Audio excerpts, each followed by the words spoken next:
Hello everyone, I wish you all a wonderful day.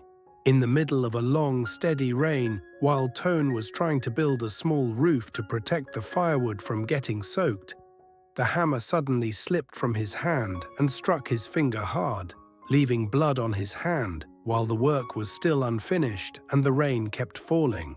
Would the two of them manage to finish the shelter in time to keep the stove burning that night? Now, let's explore the story of Toan and Tu Diem together. If you enjoy this story, don't forget to subscribe to the channel so you won't miss the next videos. Under the light drizzle that had been falling since morning, small drops kept tapping against the old tin roof. The sound was not loud, but it repeated again and again, forming a steady rhythm. It felt almost like the slow heartbeat of the entire farm on a grey afternoon. The damp air moved quietly through every corner of the house. Outside, the soil had turned dark brown after hours of rain. Small puddles had begun to gather along the narrow path leading across the yard. Tu Diem stood beneath the eaves with a wooden dipper in her hand. Her eyes stayed fixed on the pile of firewood stacked beside the outer wall. She remained there for several seconds, studying the wood carefully. A practical concern formed clearly in her mind. If the firewood became wet, starting the stove later would take much longer. Dinner would be delayed. Night would feel colder without steady fire to warm the room. These things sounded small, but on a farm they affected daily life in very real ways. Toan stepped out from inside the house. The shoulders of his raincoat were already dark with water. Drops slid steadily down from the edge of his hood. He glanced first at the woodpile, then at Tu Diem. His voice was calm and firm, even through the constant rain.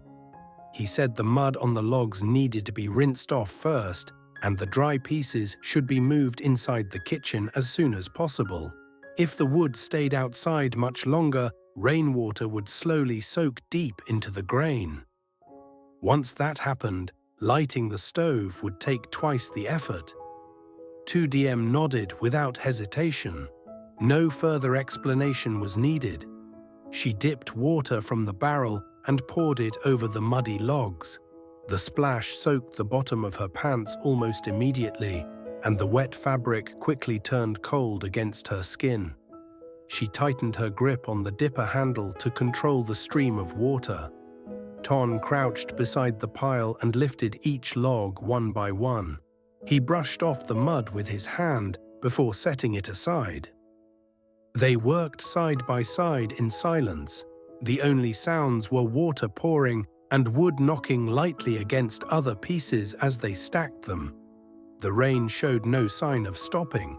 Drops fell steadily across the yard and slowly turned the ground into a thin layer of slippery mud. The weather added pressure to the task. Every movement required a bit more effort. Yet as they continued, their rhythms slowly matched each other. When one log was clean, Toan carried it inside the kitchen. Tu Diem immediately moved to rinse the next one. The process was simple but effective, and within minutes the work started moving faster. At one point, Tu Diem raised her head slightly and glanced toward Toan. She noticed the care he took while choosing the driest pieces of wood. He placed them deeper inside the kitchen corner where wind rarely reached. The way he handled each log was slow and deliberate. There were no unnecessary movements. To anyone watching from the outside, it might only look like someone stacking firewood. But for the two people living on this farm, it meant ensuring that dinner could still be cooked that evening. The rain continued striking the metal roof. The repeated sound created the strange feeling that time itself had slowed. But within that quiet stretch of time, the worry about wet firewood stopped feeling like a problem she faced alone. Tu Diem began to realize that the same concern was the reason they had been standing next to each other working since early morning. Their shoulders almost touched whenever they bent down to lift another log. These small, repeated actions slowly built a connection that did not need to be spoken out loud. After most of the dry wood had been moved inside, Toan looked back out toward the yard.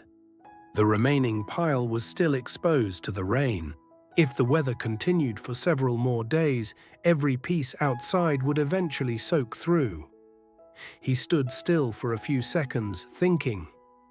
Then he made a practical decision. The woodpile needed a temporary roof. The ground in the yard had already softened from the rain. Digging post holes would not be easy, but leaving the wood uncovered would create bigger problems later. Toan picked up a hoe from the corner of the house and began marking several points on the ground where support posts should stand. Tu Diem watched him briefly and quickly understood the plan. She took the hoe from him and started digging the first hole. Each swing of the hoe required more force than usual. The top layer of soil was soft, but just beneath it small stones remained packed into the earth. Whenever the blade struck one of those stones, the shock traveled straight up through the handle into her palms. After several minutes, the skin on her hands began to sting. But she did not stop. She continued digging steadily, lifting each layer of soil out of the hole. Toan stayed nearby, checking the spacing between wooden posts that had already been prepared. Occasionally, he bent down to adjust one slightly so the future roof would sit evenly across the frame. Rain kept sliding across his sleeves and dripping from his fingertips into the dirt. After watching the progress for a while, Toan wiped water from his forehead and spoke again. He told Tu Diem to continue digging the remaining holes while he went into town to buy metal roofing sheets. If they managed to cover the pile properly, the wood could stay dry for several weeks. Tu Diem simply nodded. She knew the job needed to be done quickly. When Toan turned and walked away through the rain, a brief feeling of emptiness passed through her. It was not caused by the cold weather. It came from the sudden quiet when only her own movements remained in the yard. But the feeling lasted only a few seconds. She returned to the task. Each swing of the hoe dug slightly deeper than the last. In her mind, a simple image formed. If the roof was finished today, the firewood would stay dry. The stove would burn steadily. The evening meal would be warm. Toan's figure gradually faded into the grey curtain of rain. The dirt road outside the yard had already become slippery and uneven. Still, she knew he would try to return as quickly as possible. Nearly an hour passed. The post holes were almost finished. Tu Diem paused briefly to catch her breath. She looked at the wooden posts lying nearby, ready to be placed into the ground. A quiet warmth appeared in her chest. The fact that Toan had left to buy materials also meant he trusted her to finish this part of the work. The rain continued falling. Mud clung to the lower part of her pants, but her steps remained steady. After some time, a distant metallic rattling sound appeared along the road. Toan had returned. A wheelbarrow rolled slowly toward the yard, carrying several large metal roofing sheets. The wheel sank deep into the mud, making each push difficult. Tu Diem hurried forward to help. She grabbed both sides of the wheelbarrow to keep it from tipping. Toan exhaled heavily and said the road had become extremely slippery, so the load needed to be held steady. Together they began lifting the roofing sheets down one at a time. Each metal panel was heavier than it looked. Toan tried to carry most of the weight himself. Still, Tu Diem supported the opposite side. Rain made the metal surface dangerously slick. At one moment, a panel almost slid from their hands. Both of them reacted instantly and caught it together. Their breath mixed in the cold air between them. One by one, the sheets were carried toward the woodpile. The sound of metal touching metal echoed through the yard as they stacked them carefully. The work was heavy, but progress was clear. When the last sheet was finally placed down, both of them paused to breathe. The simple outline of a roof was beginning to take shape. For the first time that afternoon, the pressure of the rain seemed slightly less overwhelming. The firewood finally had a chance to remain dry. Toan placed his palm on one of the metal sheets to check its balance. Tu Diem stood beside him, wiping mud from her hands. Even through the fatigue, a small smile appeared on her face. In the middle of a long rainy day, the two of them had completed something small but important for their everyday life. The rain continued falling steadily on the temporary metal roof beside the firewood pile. Water ran in thin lines across the surface of the sheets before dripping down to the muddy ground below. The sound of rain still filled the yard, but now it seemed softer than it had earlier in the day. The heaviest work was finally behind them. Toan and Tu Diem stood beneath the house eaves and quietly looked at the pile of wood that was now protected. Neither of them spoke right away, yet both understood that something as simple as this small roof could prevent many problems during the long rainy days ahead. Toan walked closer to the woodpile again. He pressed lightly against each metal sheet with his hand to test how steady it was. The roofing panels were only balanced on top of wooden supports and stacked logs, but they held their position well enough.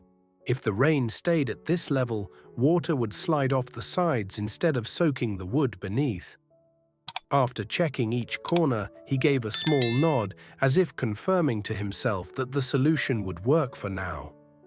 Tu Diem watched him from a short distance away. Mud still clung to her sleeves and the lower part of her pants. She rinsed her hands quickly in a bucket of water and wiped them against the edge of her shirt. When she looked up again, Toan was still studying the roof carefully. His expression showed a quiet satisfaction, though his eyes remained attentive, as if he were still measuring the small details in his mind. After a few moments, they walked back toward the house. A worn wooden bench sat beneath the wall under the eaves. Tu Diem poured 2 cups of drinking water from a simple container. The water was cool rather than warm, but after hours of working in the rain, holding a cup in their hands still felt comforting. They sat down side by side. For a short time, the only sound around them was the gentle rhythm of rain falling outside the shelter. Toan turned his head and looked at Tu Diem. His gaze paused on her newly cut hair. The shorter style made her face appear younger and lighter. In a calm voice, he said that the haircut suited her very well and made her look even more beautiful. The words were simple, but they carried clearly through the quiet air. Tu Diem lowered her head slightly. A faint warmth appeared on her cheeks. The long hours of physical work had left her body tired, but the unexpected compliment softened the moment. After a few seconds of silence, she spoke quietly. She said that in her heart there was only Toan. No one else mattered. If there was anything he needed her to change, she would do it without hesitation. Toan listened carefully and did not interrupt. His expression remained steady. When she finished speaking, he answered in the same calm tone. He said that he believed her and that he would always stand beside her. The sentence was simple and direct. It was not a dramatic promise, only a clear statement of trust. The air beneath the eaves grew quieter again. Outside, the rain continued to fall, but its sound now seemed farther away. Both of them sat without speaking for several minutes.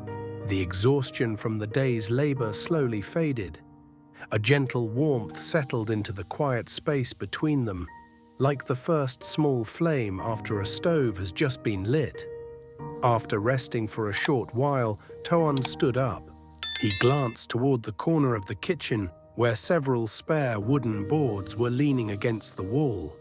He said it would be useful to build a small shelf there to organize cooking tools.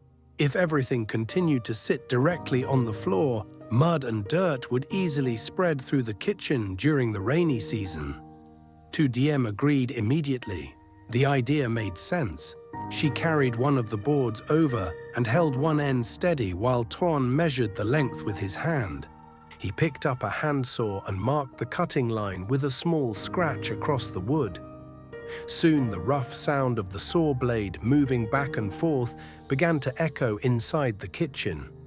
The sound of sawing mixed with the steady tapping of rain outside the roof. The two rhythms blended together naturally. Tu Diem stood nearby to hold the board firmly in place while watching each movement of the saw. After finishing the cut, Toan placed the saw aside and picked up a hammer to secure one of the wooden pieces to the shelf frame. But because his hands were still slightly wet, the hammer slipped as it came down. The metal head struck his finger hard instead of the nail. A short sound of pain escaped his mouth. A small bead of blood appeared almost immediately at the tip of his finger. Tu Diem stepped forward without hesitation. She looked at his hand with concern and said it must hurt a lot. Toan shook his head and forced a small smile. He replied that it was only a small injury and that they could continue the work. Still, Tu Diem quickly found a clean cloth and wiped the blood from his finger. She held his hand for a few seconds to make sure the bleeding slowed. After that, they returned to the task. The wooden pieces were measured again, cut, and carefully nailed into the frame. Gradually, the small shelf began to take shape in the corner of the kitchen.